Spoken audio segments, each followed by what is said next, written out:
أعوذ بالله من الشيطان الرجيم پناہ مانگتا ہوں میں اللہ کی شیطان مردود سے۔ بسم الله الرحمن الرحيم شروع اللہ کا نام لے کر جو بڑا مہربان نہایت رحم والا ہے۔ أعوذ بالله من الشيطان الرجيم بسم الله الرحمن الرحيم إن الذين كفروا وصدوا عن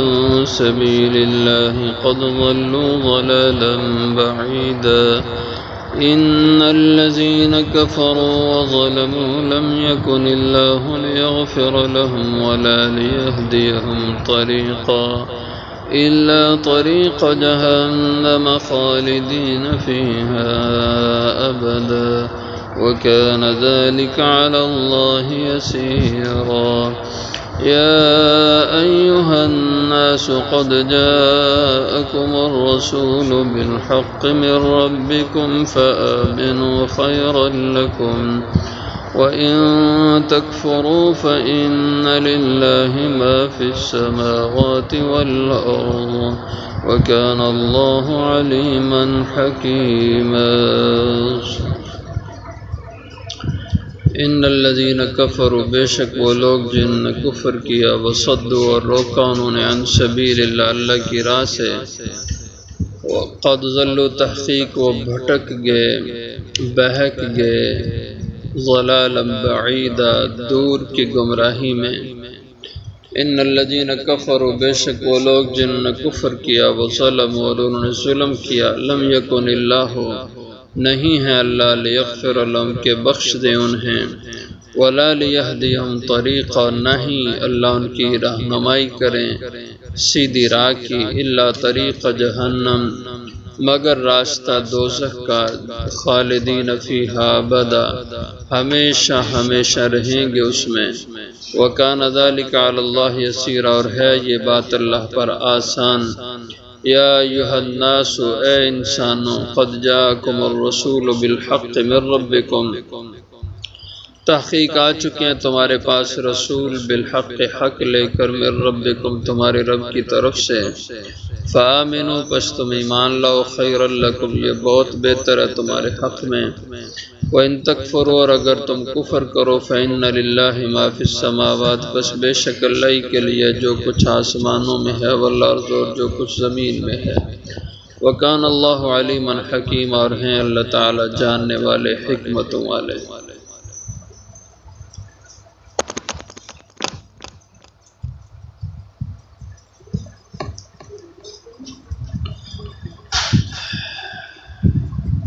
گزشتہ آیات میں اہل کتاب یہود ان کی کفر کرنے اور حضور کے انکار نبوت کا ذکر، اب یہاں اللہ جل شانہ نے عموماً کفر کا بیان کیا ہے کہ جو کافر ہیں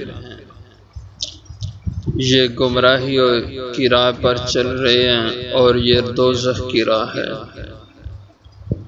فرمایا ان الذین کفروا بے شک وہ لوگ جنہوں نے کفر کیا، وصدوا عن سبیل اللہ اور روکا انہوں نے لوگوں کو اللہ کی راہ سے، خود بھی راہ خدا سے ہٹے ہوئے اور لوگوں کو بھی اس راہ سے ہٹانے کی کوشش میں لگے رہتے ہیں۔ قد ضلوا تو تحقیق ایسے لوگ گمراہ ہوئے بھٹک گئے، ضلالا بعیدا دور کی گمراہی میں۔ کیسی گمراہی سے پلٹنا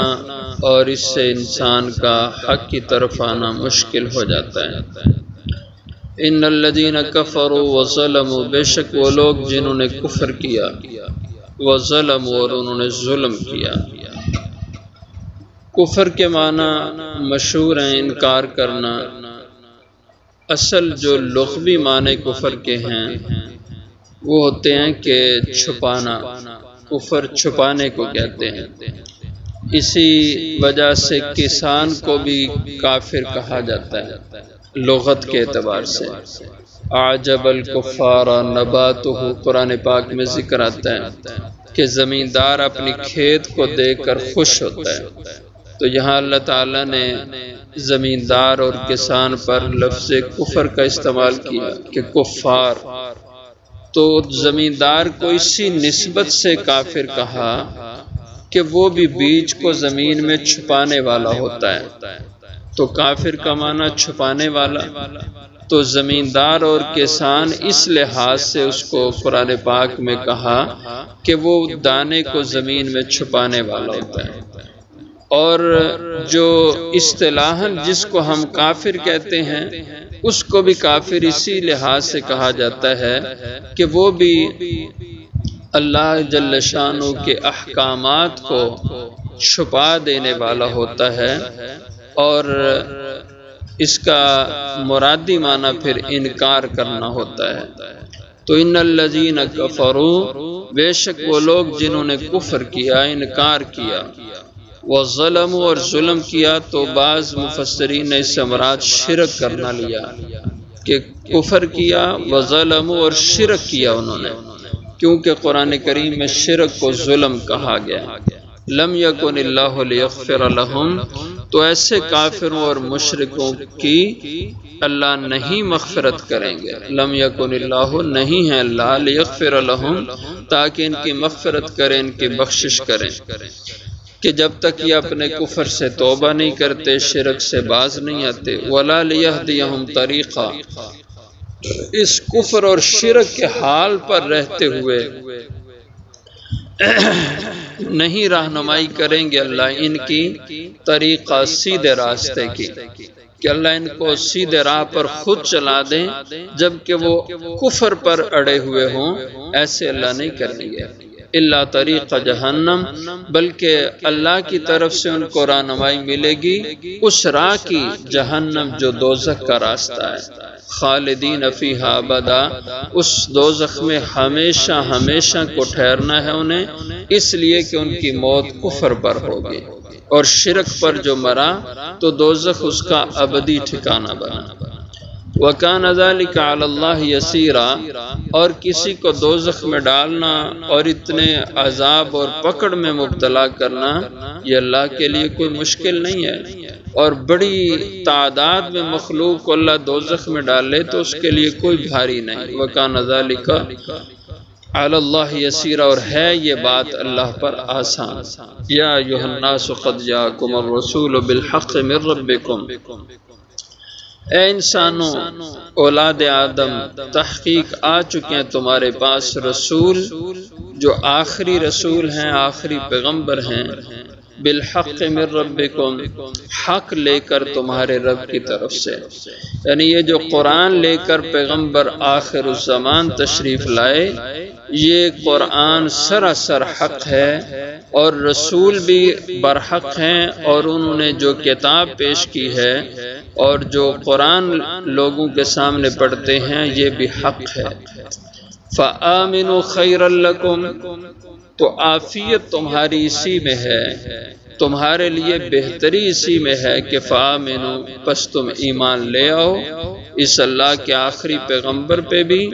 اور ان کی لائی ہوئی کتاب قرآن کریم پہ بھی۔ خیر لکم، یہ تمہارے حق میں بہت بہتر ہوگا کہ اگر تم ایمان کی راہ پر چلو، دنیا کے لحاظ سے بھی بہتر ہوگا کہ دنیا میں راحت اور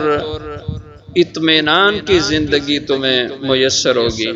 اور آخرت میں اس کی برکت سے تمہیں کامیابی اور کامرانی ملے گی، اس لیے تمہاری خیر ایمان میں ہے۔ وَإِن تَكْفُرُوا، اور اگر تم انکار کرو، ایمان لانے سے انکاری ہو جاؤ اور اللہ کی بندگی سے منکر ہو جاؤ تم، تو اللہ بے نیاز ہے، اس کو کوئی احتیاج نہیں کہ تم اس کی عبادت کرو اور تم اس کی تعریفیں کہو تو اللہ تو ان سب سے مستغنی ذات ہے، اس لیے کہ وہ تو شہنشاہ مطلق ہے۔ فإن للہ، بس بے شک اللہ ہی کے اختیار میں، اسی کی ملکیت میں ہے، ما فی السماوات والارض، جو کچھ آسمان اور زمین میں ہے۔ جب وہ سب کا بادشاہ ہے، آسمانوں کا بھی، اس کی مخلوقات کا، زمینوں کا اور زمینی مخلوقات کا، وہ سب کا رب ہے اور بادشاہ ہے، تو اس کو کسی کی محتاجی نہیں ہے، اس کو تمہاری عبادت کی بھی ضرورت نہیں ہے، تمہاری بندگی کی بھی کوئی احتیاج نہیں ہے۔ یہ تمہاری سعادت کے لیے اس نے طریقہ مقرر کیا کہ تم اس کی بندگی کرو اور اس کی عبادت کرو، اس میں تمہاری سعادت مندی ہے۔ اس لیے فرمایا کہ اگر ایمان اور اطاعت کی راہ پر چلو گے تو بہت فائدہ اٹھاؤ گے، اور اگر انکار کی راہ پہ چلو گے اللہ کا کچھ نہیں بگاڑو گے۔ اللہ کی ذات وکان اللہ علیما حکیما، وہ ہیں جاننے والے، علم والے، حکیمہ، حکمتوں کے مالک۔